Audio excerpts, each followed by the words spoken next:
Hey everyone, today we're going to talk about scoring on the new generation NCLEX. And there's some awesome changes that have been made that allow you to receive partial credit, so I'm excited to tell you guys all about it. Okay, so the first thing I want to talk about is this theory of item response. So the next generation NCLEX is going to have what's called dichotomous scoring, meaning you either get the question right or wrong. That's your standard multiple choice where there's one right answer. Anything else you select, you'll get no points. The thing that they're adding is called Polytomous scoring, which means that you're going to receive partial credit on some of the questions. So, for example, the select all that apply questions, you can now receive partial credit based on what you select. So, prior to that and currently, if you're taking the NCLEX before April of 2023, if you select an incorrect response, even if you select 4 correct, you get no points. But starting April 23rd, if you select 3 correct and 1 incorrect on that select all that apply, you will now receive 2 points. So you get partial credit. Super exciting. So I'm going to explain it more coming up here.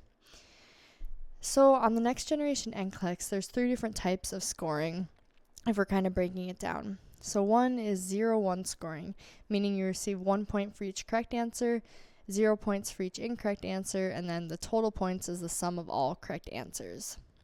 The plus-minus scoring is 1 point on each correct response, and then you subtract 1 point for each incorrect response, and your total points is the difference between the two. And you can't get negative points on the exam, so if you get negative on a question, however, then it's just capped at 0. And then rational scoring is when you earn points when both or all of the responses within the phrase that you select are correct. Alright, so I'm first going to talk about the 0-1 scoring. So in this example, it's just your standard multiple choice question. So based on the scenario, which of the following actions should the nurse take? Say you say place a peripheral IV, and that is correct, so you get 1 point for this question. If you would have selected place the client on 2 liters nasal cannula, you would have gotten no points. Here's another example of the 0-1 scoring. So select 3 findings that require immediate follow-up. So blood pressure 70/41, that's correct, so you get 1 point. Respiratory rate 45, that is also correct, so now you're at 2 points. And then you select oxygen saturation at 92, that is incorrect, so you'd end with 2 points. So you're not, the max amount of points that you can get on a question like this is 3, and you got 2, because you got 2 of them right, 1 of them incorrect.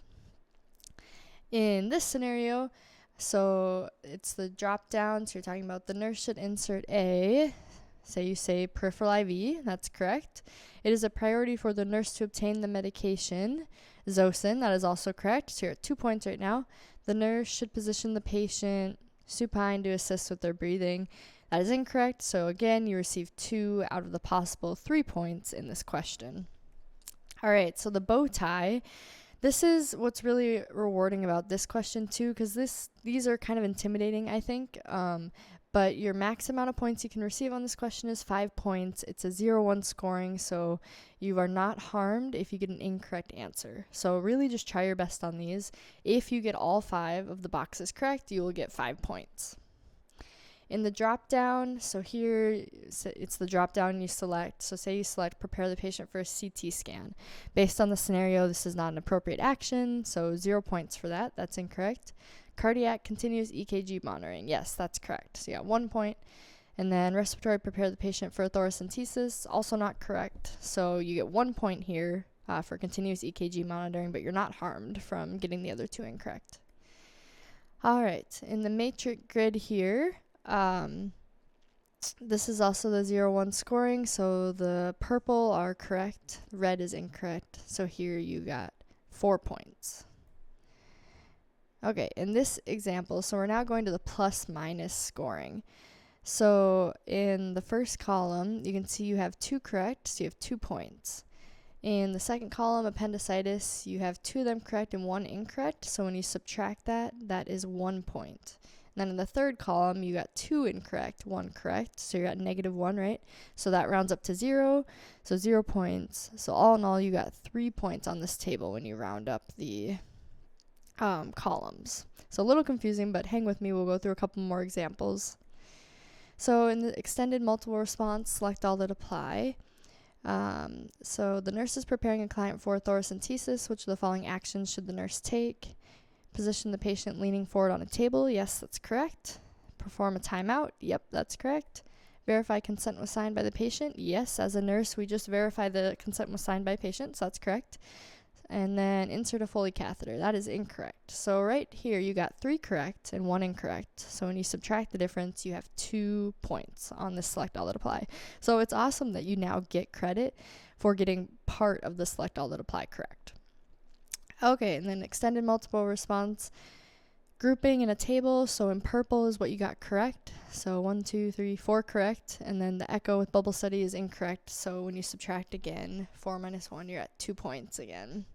And the harder thing with this one is you don't know how many are correct in each box. So you just kind of use your critical thinking to determine what's applicable. And the last form of scoring here is rational scoring. So here you earn points when you get both of these fill in the blanks correct. So the client has risk of developing, say, pneumonia due to, I don't have a really good risk factor. Okay, the client is at risk for developing a pressure ulcer due to a Braden score of 22. So then if you get that correct, you get 2 points, or you get 1 point. If there's 3 fill in the blanks and you get all 3 fill in the blanks correct, then you earn 2 points. So I hope this helps.